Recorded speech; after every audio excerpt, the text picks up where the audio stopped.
नमस्कार मंडळी, श्री स्वामी समर्थ. मंडळी, आजच्या व्हिडिओमध्ये तुमचं स्वागत आहे. स्वागतबरोबरच आज झणझणीत, चणचणीत आणि एकदम मस्त सुटसुटीत अशी रेसिपी तुमच्यासोबत मी शेअर करणार आहे. तर ही आहे कारळ्याची चटणी. अगदी सोप्या पद्धतीने केलेली आहे. कोणाकोणाला आवडते नक्की सांगायचं. आणि चला, जास्ती वेळ न घालवता पटकन कमी साहित्यामध्ये, घरच्या साहित्यामध्ये झटपट आपण रेसिपीला सुरुवात करूया. तर मंडळी, हे आहे अगदी गावरान असं कारळं बरं का. तर कारळाला बऱ्याच ठिकाणी वेगवेगळ्या नावाने ओळखलं जातं बरं का. आमच्याकडे याला कारळं असं म्हणतात. हे ना डायरेक्ट भाजून याची ना भाजी खूप सुंदर होते. म्हणजे शेंगदाण्याचं कूट वापरतो ना, त्या ठिकाणी सुक्या भाजीसाठी ना तुम्ही हे कारळं जर वापरलं ना, भाजी खूप चविष्ट होते बरं का. नक्कीच दाखवेल. चला, एक एक वाटी मी कारळं घेतलेलं आहे आणि कढई छान गरम केलेली आहे. आणि गरम केलेल्या कढईमध्ये आपण हे घालणार आहे 1 वाटी घेतलेलं कारळं. तर कारळाची चटणी करण्यासाठी आपल्याला हे कारळं अगदी मंद गॅसवरती छान असं आपल्याला भाजून घ्यायचं आहे. मंद गॅसवर भाजलं की याला छान असा कलर पण येतो आणि खरपूस अशी एकदम सुवाससुद्धा येतो. तर हे पाहता मंद गॅसवरती भाजायला 3 ते 4 मिनटं जातात बरं का. परंतु नंतर ना ह्याचा थोडा थोडा कलर चेंज होतं आणि पाहू शकता असं थोडंसं क्षीण असल्यागत हे जरा वाटतं आपल्याला, जसं जसं कारळं भाजलं असं. तर तुम्हाला एक सांगायचं होतं की बरेच जण ना यामध्ये ना जिरंसुद्धा घालतात बरं का.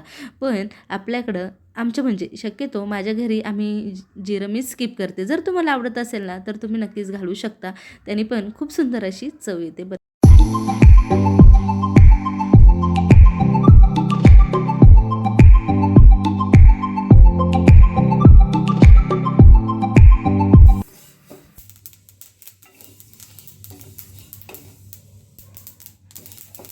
चला तर मग आता छानपैकी असे कारळे आपण भाजून घेतलेले आहे. हे पहा किती सुंदर असा याचा आवाज येत आहे ना. तोपर्यंत आपल्याला हे कारळे भाजून घ्यायचे आहे. चला आता कारळे थंड होण्यासाठी आपण एका डिशमध्ये काढून घेऊया.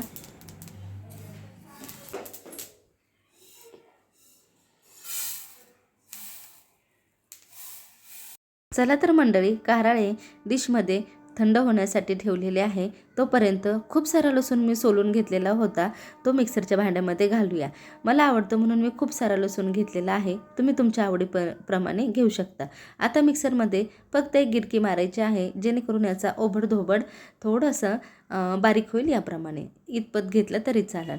नंतरनं यामध्ये घालूया आपण कारळे घातल्यानंतरनं यामध्ये आपल्याला घालायचे मिरची पावडर. तर मिरची पावडरसुद्धा तुम्ही तुमच्या चवीनुसार कितपत तिखट आहे किंवा तुम्हाला किती तिखट लागतं त्यानुसार तुम्ही घालू शकता. आता आमच्याकडे चणचणीत चमचमीत कारळ्याची चटणी आवडते, त्यासाठी मी खूप घातलेली आहे. आणि यामध्ये घालत आहे आता चवीनुसार मीठ. आता मिक्सरच्या भांड्यामध्ये हे सगळं मिश्रण एकदम छान असं खूप बारीक करायचं नाही आहे. अगदी ओबडधोबडच असतं हे चटणी, खूप जास्ती बारीक पण नसते. तर चला, मस्त छानपैकी आता मिक्सरला 1-2-3 घिरक्या मारून आपण पटकन घेऊया. चला, या ठिकाणी पाहताय का नाही तुम्ही, खूप सुंदर असा आणि झाकण उघडल्यानंतरनं हा एक नंबर याचा साऱ्या घरामध्ये दरवळलेला सुगंध एक नंबर लागतो बरं का. अगदी तोंडाला पाणी सुटतं. तर चला, सुंदर आपली अशी ही कारळ्याची चटणी झटकीपटमध्ये रेडी झालेली आहे. आता साईड डिश म्हणून तुम्ही किंवा एक चमचाभर खाऊ शकता. म्हणजे चपाती भाजी भाकरी खात असाल तुम्ही भाकरीबरोबर, तर एक नंबर लागते बरं का ही चटणी, जबरदस्त. अगदी याच्यावरती तेलाची धार बऱ्याच जणांना अशीच आवडते, पण मला थोडंसं त्यामध्ये कच्चं तेल मिक्स करून बाजरीच्या भाकरीबरोबर किंवा ज्वारीच्या भाकरीबरोबर याचा खमंग लागतो ना, पण हा एक नंबर.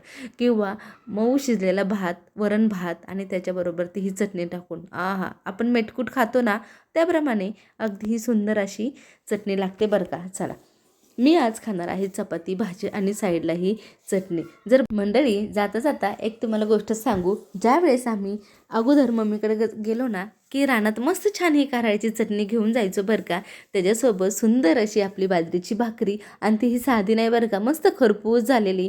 आणि त्या भाकरीवरती ही आपली कारळ्याची चटणी, सोबतच मस्त कच्च्या तेलाची धार. आणि रानात गेलेल्यानंतर ना आम्हाला मिळायची छान लसणाची पात किंवा कांद्याची पात. आमचं जेवण अख्ख्या 5 स्टार हॉटेललासुद्धा मागे टाकणार असलं एक नंबर जेवण होतं बरं का.